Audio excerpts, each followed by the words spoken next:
evening, everybody. Thank you so much for being here tonight. My name is Shannon Lindsay. I'm the gallery director here for the UCF Gallery, and we're so happy to have you here for the closing reception and artist talk with Kathleen Thum for the Covering Carbon exhibition. And I understand it is family weekend, so anybody here from family weekend?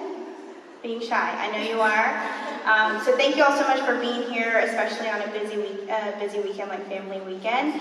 I just want to take a couple minutes to introduce Kathleen, and then she will give us some information about her work. Kathleen Thum's drawings, paintings, and wall installations, which explore the ongoing shifting of power between mankind and Earth, have been widely exhibited. Selected group exhibitions include Shifting Sediments at Marshall University in Huntington, West Virginia, and The Nature of the Future, Artists Confront the Anthropocene at Belmont University in Nashville, Tennessee. Her recent past solo and two-person shows include exhibitions at the University of Alabama in Huntsville and Broward College in Davie, Florida. Thum's work also included in the 2014, 2015, 2017, and upcoming 2023 Manifest International Drawing Annual Exhibition and print publications. Kathleen Thum has been awarded several fellowships to attend artist residencies, such as the Malay Colony, Gentile Artist Residency, the Vermont Studio Center, the Saltonstall Foundation for the Arts, and Women's Studio Workshop. She has received quarterly support grants from the South Carolina Arts Commission and was a recipient of the New York Foundation for the Arts MARC program. Thum presented her artwork at the 2018 International Petrocultures Conference, a multidisciplinary conference on oil cultures and energy humanities in Glasgow, United Kingdom, and in the 2016 Petrocultures Conference in St. John's, Newfoundland. Kathleen Thum received her BFA from Maryland Institute College of Art in Baltimore and her BFA from Bowling Green University in Ohio. Thum currently teaches drawing as an associate professor in the art department at Clemson University in upstate South Carolina and is the new graduate coordinator for the MFA in Visual Arts program at Clemson University. Please join me in welcoming Kathleen Thum.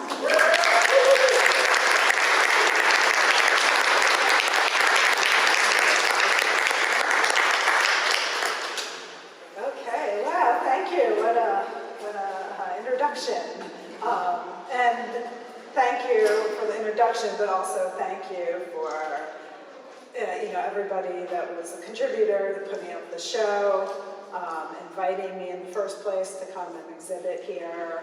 Also to the screen printing students and Ashley for inviting me to do that workshop yesterday, which was really exciting. So I have images I put together to talk to you a little bit about what's behind this work, like what drove the work. So events and research and a little bit about my process, giving kind of the backstory to it.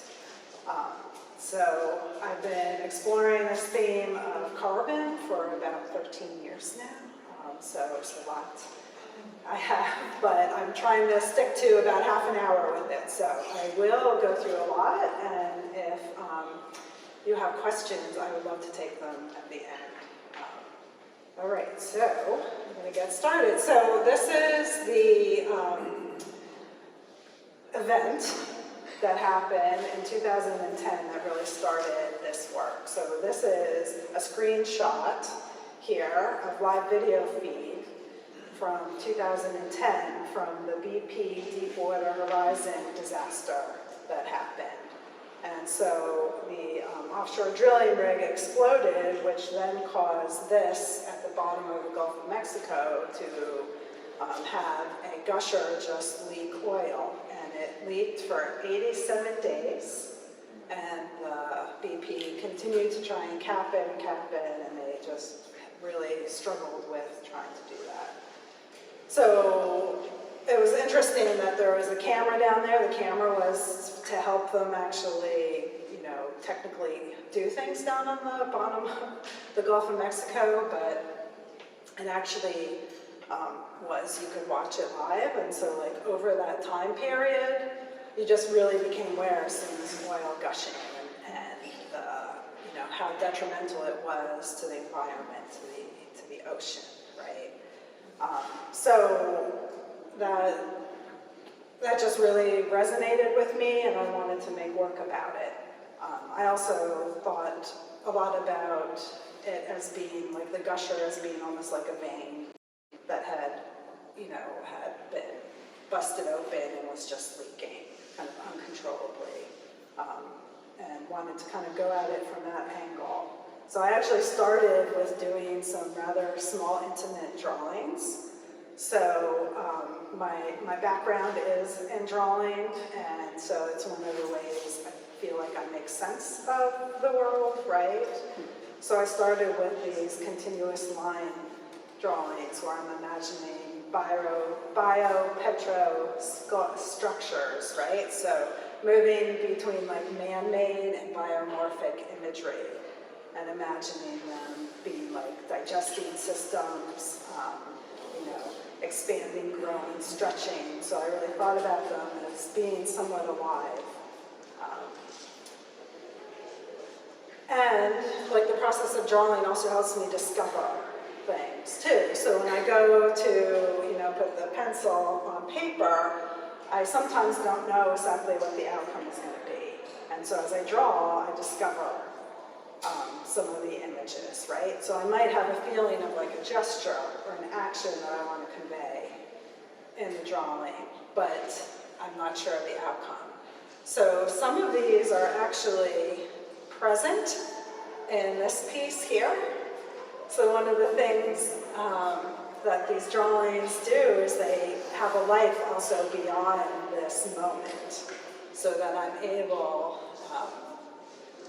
through just exploring it, like actually take these structures and eventually digitize them to have them cut out and become these type of pieces here.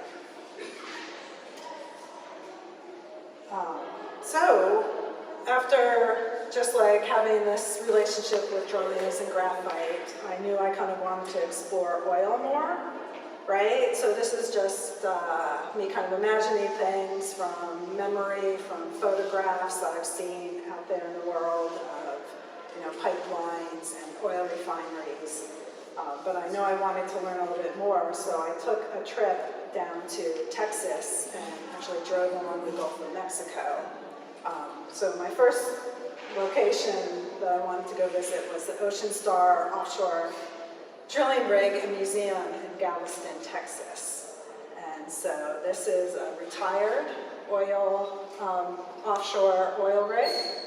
And they have a museum, and they've got a lot of information in there about the industry, about how they extract oil out in the ocean, information about refining it. So that was really informative. Felt like I was getting some knowledge from that.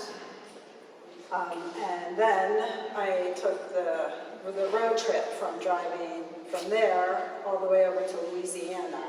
And so on the way there, you go through a lot of oil refinery towns. And so this is Texas City, which is right near Galveston.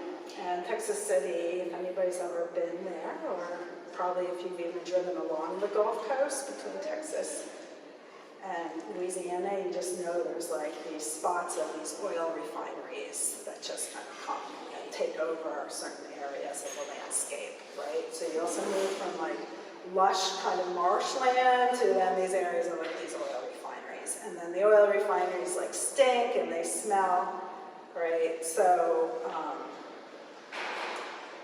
I was there and I was photographing that and moving through, and then I ended up in Morgan City, Louisiana. And so this is another museum. It's a retired oil rig, also offshore drilling. And this is the man that owns the museum. And he gave me a personal tour of Mr. Charlie. And he's also been in the industry for a long time too. And he talked about his experience with the industry, first of all about the Deepwater Horizon disaster and how it impacted fishing, and then it also impacted like livelihood because there was more restrictions going on in terms of oil drilling. So he was not, felt very strong about like that fossil fuel is good, right? Because it's contributed to his economy. And so that was helpful to like talk to him and get this other point of view too, right? So, you know, when I saw the gusher, I saw it as being horrid and really detrimental, right? He had this other point of view about it.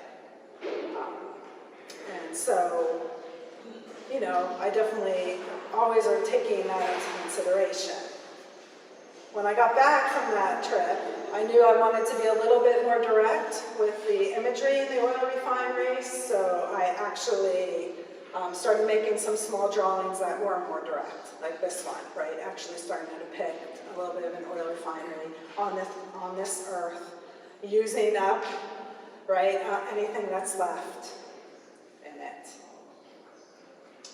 And then scale. So from those small drawings, I knew I wanted to expand the scale, right, to have the impact.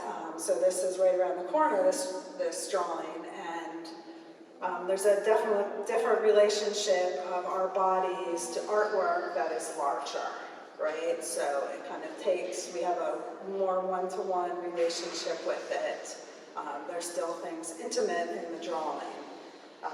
In terms of like mark making, but that scale was really important in it. In this drawing and its kind of its sister, I was interested also in making the earth have some biological aspects to it, so almost in some ways starting to feel like it was getting cancerous by all the pipelines coming out of it, all the oil being extracted. Thinking about the crust of the earth as having a similarity to the crust, to our skin, right? And that frame of that crust or that skin. This.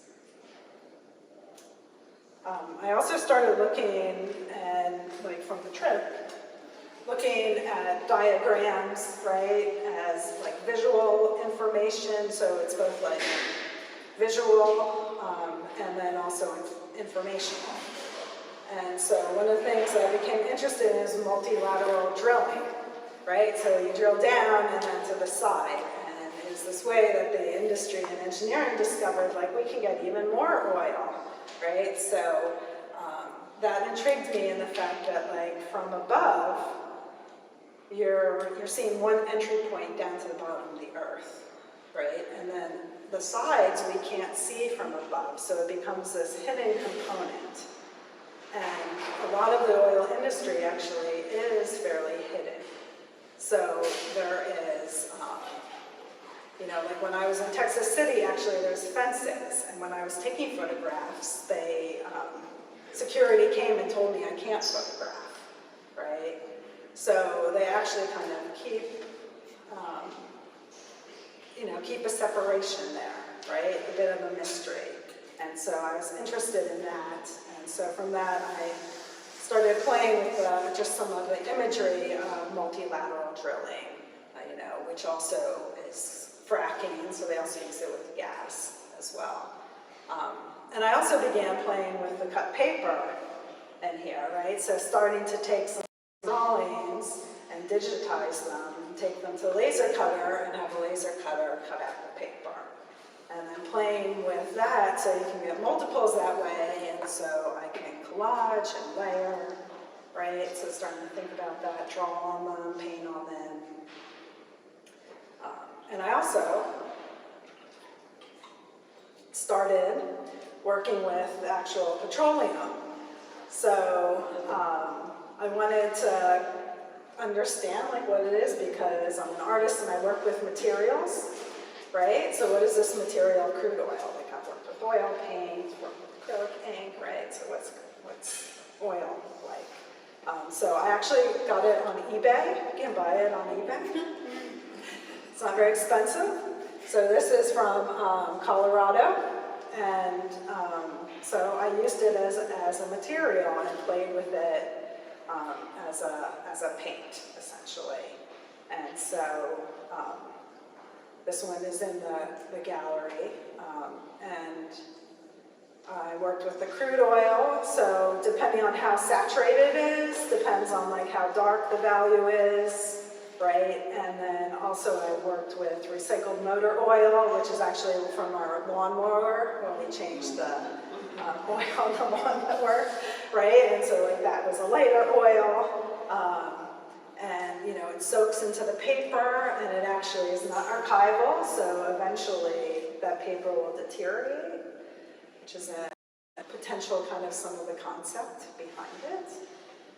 And then I also did screen printing experimentation with it, where I wanted to see what it was like to screen print with it. And so that print is actually in this space too.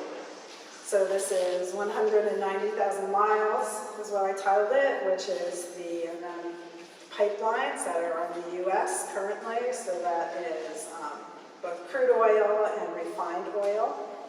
And so, you know, this is a pretty diagrammic image, right? It's a literal mapping, so it has like a different informational aspect to the work, right? So it's like a different mode of presenting this, my theme, opposed to like some of the other pieces in the work.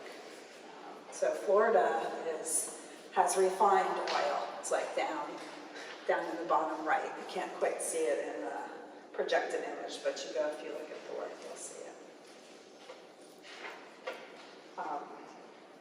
And so, after some experiments with working with crude oil and recycled motor oil, screen printing, which is also not exactly the most pleasant experience to work with it, I wanted to switch modes and start working with the paper cutouts in a larger scale. And so this piece, carrying capacity, was the first step into that. And so I really wanted to give a more physical impact to the viewer by scaling up, and wanted to, hopefully in the work, express contradictory feelings of awe and horror about the petroleum world, and embody a sense of attraction and repulsion in the work, right? So, you know, both with using kind of like glowing, gleamy colors that are attracting you, but also having this imagery that kind of evokes this refinery system, right? So I think about it a little bit as like an Ozscape, like the Wizard of Oz, right? The promised land is glittering, maybe at night, but it's also deceiving. There's something dark about it. And so, like continuing with the scale and blowing it up, I'm thinking about kind of different landscapes. This one is called offshore, too. And so this goes back to that idea of the offshore drilling rig out there, floating, maybe kind of glistening, attracting, but then also this hint of like this smoke, maybe it's smoke, maybe it's a cloud, sort of an unknown in that. And with Petroscape, I wanted the idea of symmetry, to echo some of like the symmetry of the body, right? So almost thinking about the refinery as like rib cage as well. This piece. This one is right behind me. Carrying capacity 2. And this is an interesting piece that I got to play with here because it's actually multiple pieces that I've shown separately, and I thought about what if I can get them to work together, and so they actually become a new piece, which I think is really exciting here. So, you know, they're cut paper and they're in pieces, right? So I can actually play and collage with them and put them together in different layers and in different components, just like you would with a small collage. And Petrospective is the next piece over.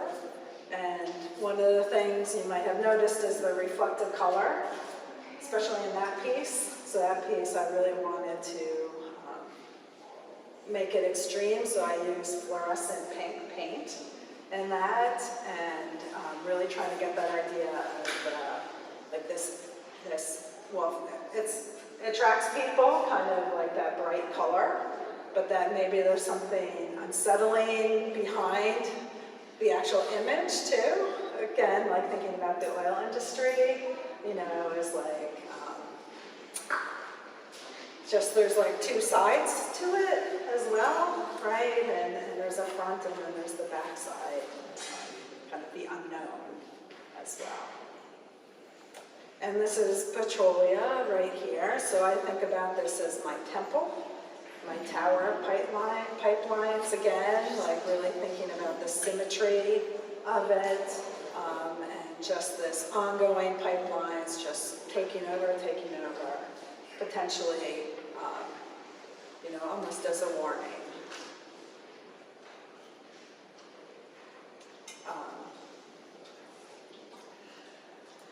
So these two pieces are smaller scale in the space, and these were my models. So I worked on these to think about going to a larger scale and got to play with color and texture and surface in these, right? And it gives me some freedom when I go to actually do the larger work. I feel a little more sure of what I'm going to do with it.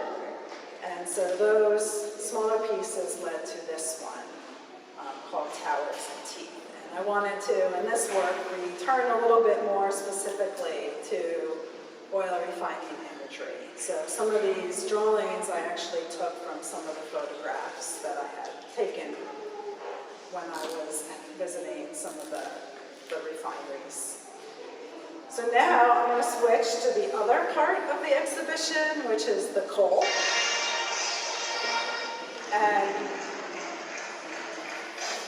the coal started to get my interest when I went to Wyoming, so I did a residency there in 2016. And it's an energy state. They're really, really proud of their clean coal there, as they call it. And they wanted to share with me a little bit of their story about coal and again, like how it's an economic important part of the state. And of course I was totally intrigued with it too. They're also really protective of it. They don't like having outsiders come and tell them what they should be doing. So it reminded me of that experience of going down to Louisiana and talking with the owner, Mr. Charlie, right? So I did some of what I did in Texas and Louisiana. I went out and spent time in the landscape, looked at some of the different coal mines, surface coal mines. And then I also talked to people, and one of the people I talked to was an artist who was working in Wyoming, lived in Wyoming, and we were talking about coal, and she said, oh, I heat my house with coal. I'll give you coal. So she came to the residency with a couple of buckets of coal, which I then packaged and shipped back to my studio at home, and kind of play with the idea of like the gift of coal, right? Something, nobody wants coal in their stocking for Christmas, right? But I was pretty excited about it. So I came back, sat in my studio. I wasn't sure exactly what to do with it. I did some things like, could I draw with coal? Can I use coal as a medium? No, it didn't work so great, And so as I was trying to figure it out, I was also reading this book, Coal, Human History is a really amazing book in terms of talking about how important coal was in developing our modern society, right? And then also some of the current problems that coal has caused with climate change, right? So she really covers a huge amount of information. And so from there, I was like, how do I enter the subject, right? I guess like some of when I was in Wyoming and talking to some of the people that lived there and how protective they were of the subject, felt like I need to enter it kind of honestly, and the most honest thing I could think of was just observing it by drawing it. And so I started doing these realistic drawings of coal. And I wanted to think about it as being more objective approach opposed to subjective, right? Like it's just kind of documenting it in a way to honor it, but also like comment on the issue, just as like choosing it as somewhat of a subject to draw. And then thinking about, in those realistic drawings, about how the charcoal actually, like the material charcoal, is in fact kind of a carbon. It comes from wood, right? And so, and has that kind of grainy black quality that hints a little bit at the quality of coal.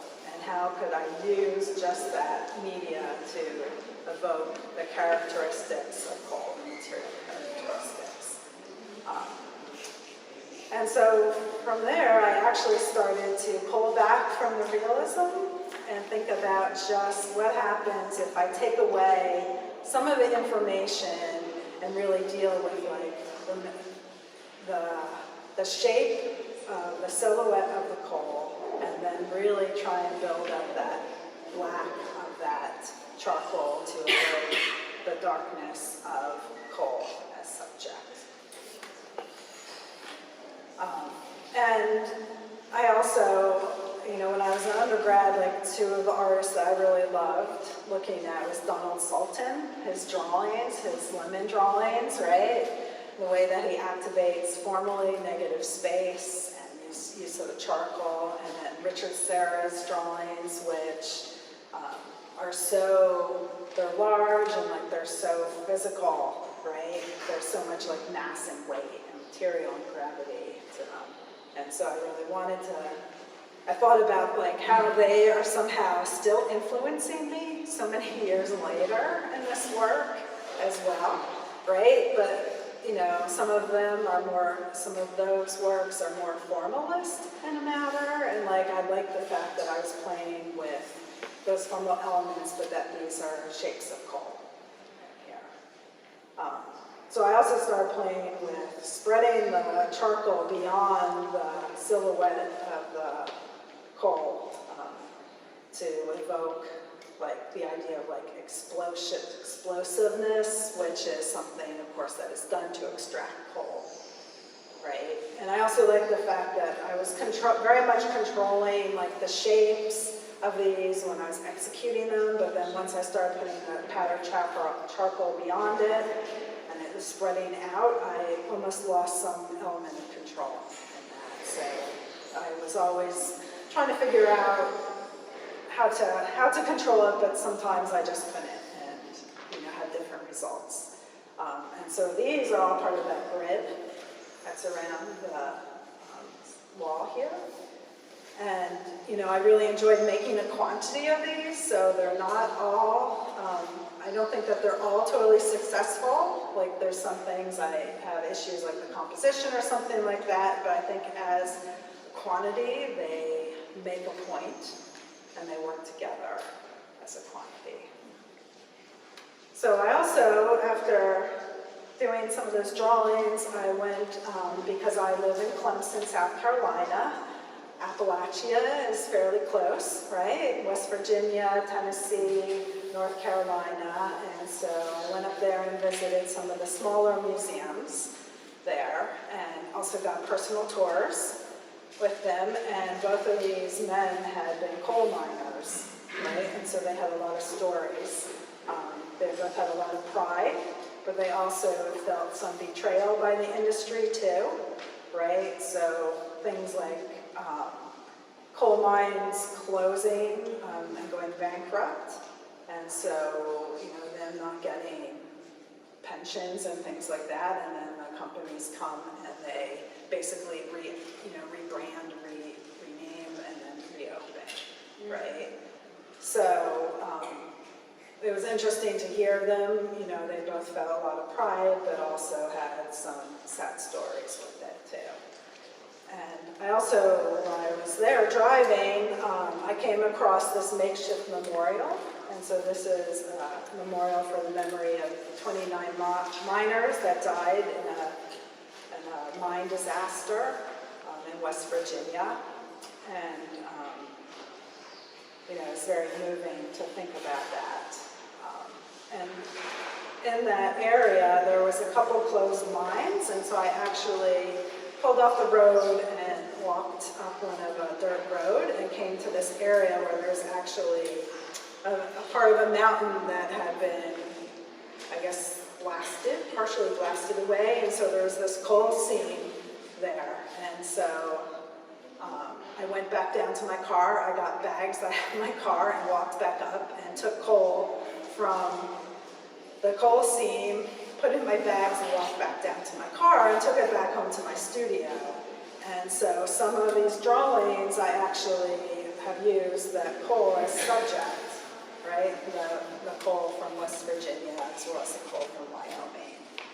So here's an image of how I kind of get to some of these drawings, so that I actually take those pieces of coal and I photograph them, right? And then I take away certain information like shadows and just really start to simplify and think about that silhouette, and then also about what's going on with that composition.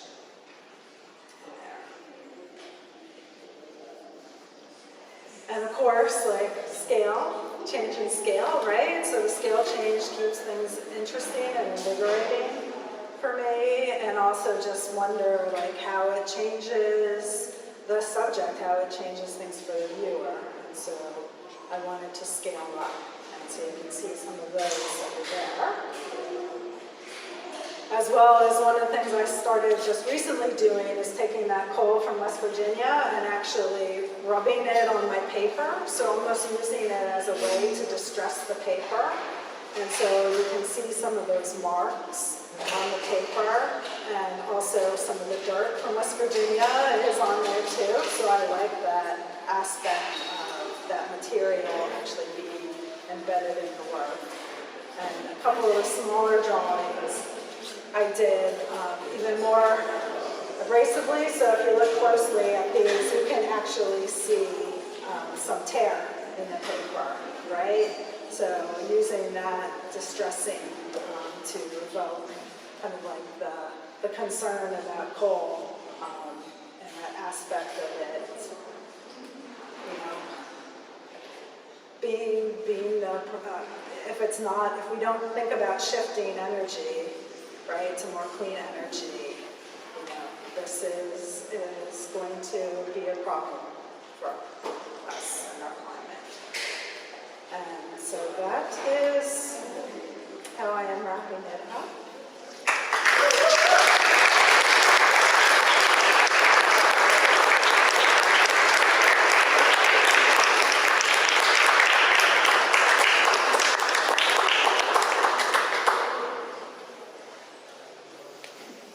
So if there's any questions, happy to answer them, or if you want to ask me, you know, when we're all done, one-on-one, I'm happy for that too. Yeah. Have you named this temple? Is that what it's called? It's called petroleum. Because it does look like a temple. It almost looks like a version.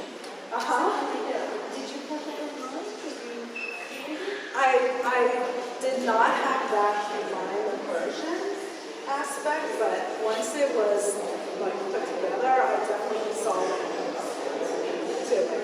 I have also had some other people say like one of the pieces is very calligraphic, almost it's like just like a script or something like that, which I think is fine too. You know, I want those to have an abstract quality. Some of the work, right? So like hints at it, or you know, it's like points towards all those things, but it also has other layers to it. Yeah, thanks. I was wondering how you get the different colors for the shadows. So like in the background in here? Yeah. So it's the back of these are painted. Yes, so that's how it's done. So I've been, when I first started doing it, I was like,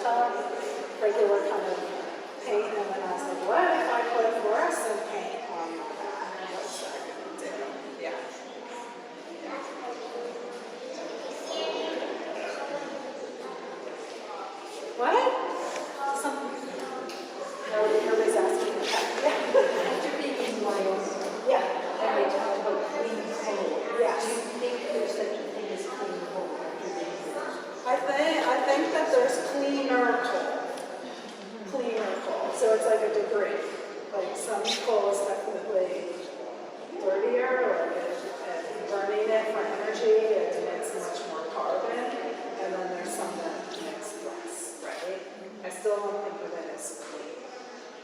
Yes, but I understood what they were saying about it's like relative, right? So, yeah. I mean, a lot of the coal industry is suffering because gas is actually less expensive, too. And so coal is, that industry is suffering, not just because of like we're trying to switch to energy, but it's also just economic as well. Have you sent any of your photos to where you visited? Yeah, it's a good, yeah. I did in Wyoming. Yes, I did in Wyoming. I have not to the place that, no, I haven't. I haven't, yeah. I have had people say like, oh, you like the coal industry would like to have your artwork and, might buy it, like put it in their office. And there's part of me that's like, yeah, that's cool. Like, it would be nice to make some money, but it's also kind of weird. Like, yeah. I saw somebody else had a hand. Yeah. Do you have an opinion on the degradation of the environment that hydrocarbons are doing? Do I have an opinion on the degradation of the environment? Yeah. I think it's a big problem. Yes. And that's why I keep making work about it. But I don't think there's like, I implicate myself in it too, because I drove here, right? I make this artwork acrylic paint is plastic, right? So I know that I'm a part of it, and so I want to have some humility about it, but I also feel, yeah, it's a problem. We need to do something about it. I have a son. I think about his future, right? I teach. I've got students. I think about their future. Yes, I think it's a huge problem, and it also just seems to be increasing, right? So, Florida, and what's, hurricanes. I know it's a huge issue. Yeah. And more of a practical question. The size of these are very impressive, and so where do you store them when they're not showing? How do you go about storing? Because I see there's a fold there, so you can probably fold them. Just, practicality-wise, how do you hold on to these without damaging them? What is your storage like? I roll them up, so because they're paper, I can roll them, and then so I store them rolled. I put sheets of paper in between them so that they don't fold in on themselves. So that's how I do it, and then I just store the rolls of paper. Okay. And it makes them difficult to handle, but if sometimes I think oh, I could do this with plywood, right? But then I have all these plywood pieces, right? And so if I roll them, I can store them rolling again. There's people back there. Sure. I like your work that one where it looks very colorful and beautiful to me. But how do you want us to get your message out of that beautiful piece? Because you, as you mentioned, you already use acrylic and you as a user of that material.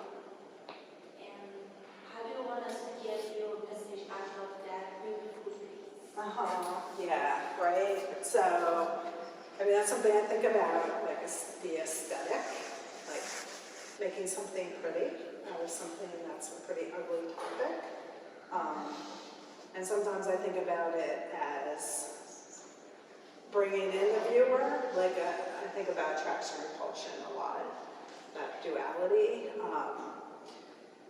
For me, one of the things I hope that piece is doing is because of the 3-point perspective and the height of it has a little bit of a looming over a viewer that gives a little bit of forewarning the size and scale of it, maybe making the viewer feel a little smaller. And then the other part, it's subtle in that, but the bottom part is actually drill bits going down, right? So they're teeth from the drill bits, and it is pretty subtle, but I also think about that as like, just like teeth, like going into the earth, like there's something not right about that. So I hope that some of those subtleties kind of cue in if the viewer spends a little bit of time with it. So, yeah. Yeah.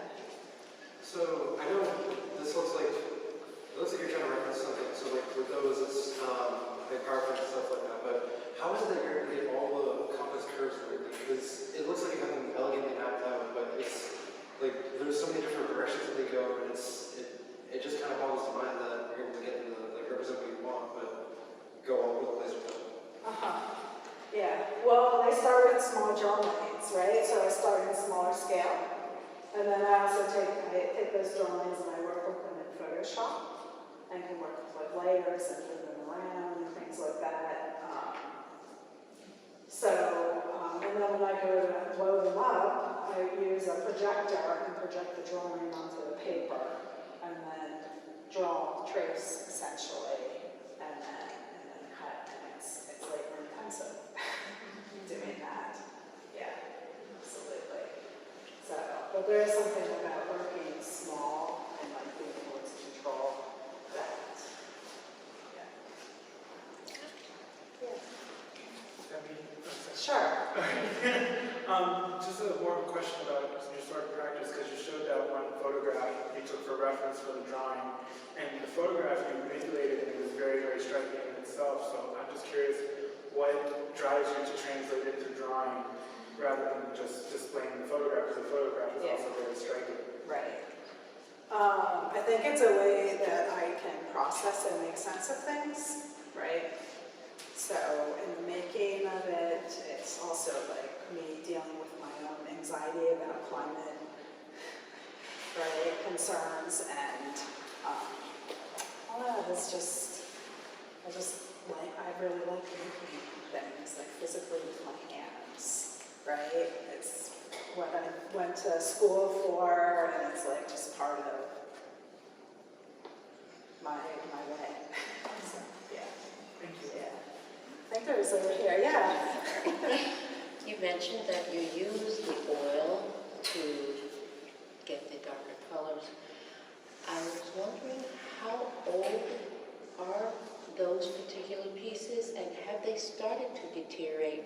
And I'm looking forward to seeing them as they deteriorate, because then they're really telling the story. Yes, yes. So that's not these pieces, but like that, there's one over there, and then the silkscreen piece, right? So they, I don't know, like they're 7 years old, something like that, and you still can't tell, like they're still holding themselves. But actually, if you do look at that piece, one of the pieces fell in that frame, and at the very bottom, you can see that the oil transferred onto the mat board. That's right? more art, yeah. Yeah, like it's still oily. Yeah. It's still doing its thing. Yeah. Yeah. It's a good Very one. expressive. Yeah. Yeah. One of the things I enjoy about your work is how you play with scale, and some of them you say you hope to make the viewer feel small.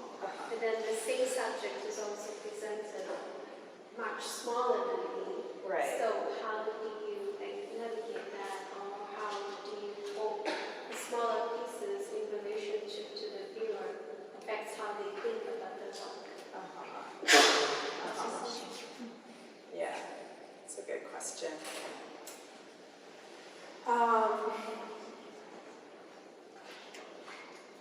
I guess the smaller pieces function for me, like I do them as a way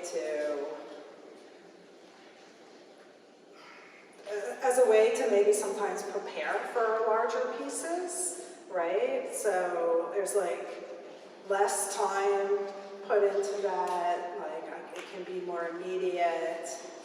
can get my ideas down quicker, and helps me then when I want to think about going larger. So like in just a studio practice, that's how it works for me in terms of thinking about the viewer. I think people like have different ways of liking work too, you know? Like I think some people can come and be like, oh, they're like just black shapes in, right? And then but they might be like, but this drawing, like wow, look at how, you know, like there's this illustrious kind of quality, you know, this one I like, right? So there's also kind of like different entry points for different people too. Sometimes I think about it that way as well. Yeah. I guess I heard your subject matter is relatively somber. Was there a particular piece that was like extra cathartic for you, or like actually came out how you really wanted to convey it?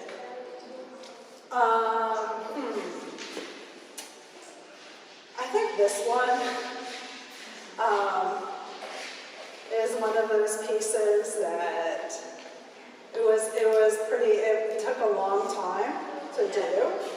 So it was like from drawings to, I digitized them, and then I used a laser cutter to cut them out. The laser cutter bed was only so small, like only so big, so I had to do it really all in pieces, and then I had to glue the pieces, and then I got obsessed about trying to hide the seams.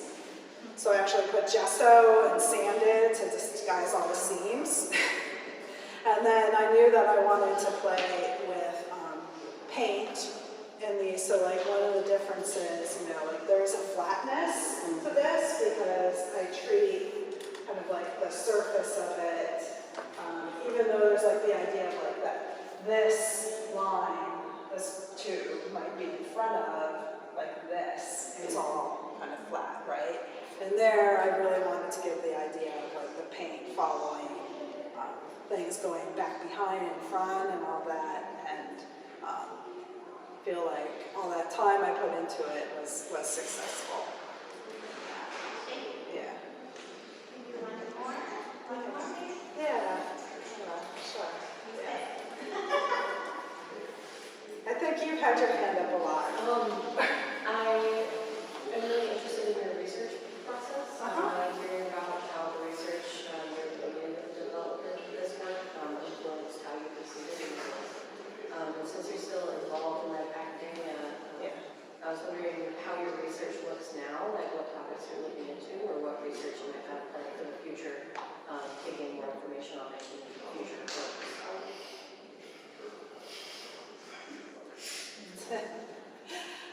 I submitted a grant. I have a show up in North Carolina at Appalachian State University, and that was planned out a while ago, and so I was able to actually write a grant to get funding to help support making work for that show. And I'm going to, at the talk, a filmmaker, Tom Hansel, who is part of the Appalachian Center, is going to be at the talk, and he's going to be talking too about his research. So I don't know. I mean, I'm not sure what exactly will come out of that. I feel right now like I'm not sure actually what comes next, to be honest. Yeah. So yeah. But I did write a grant about, you know, making work for that location, and that the pole drawings have more impact in that region because of their history.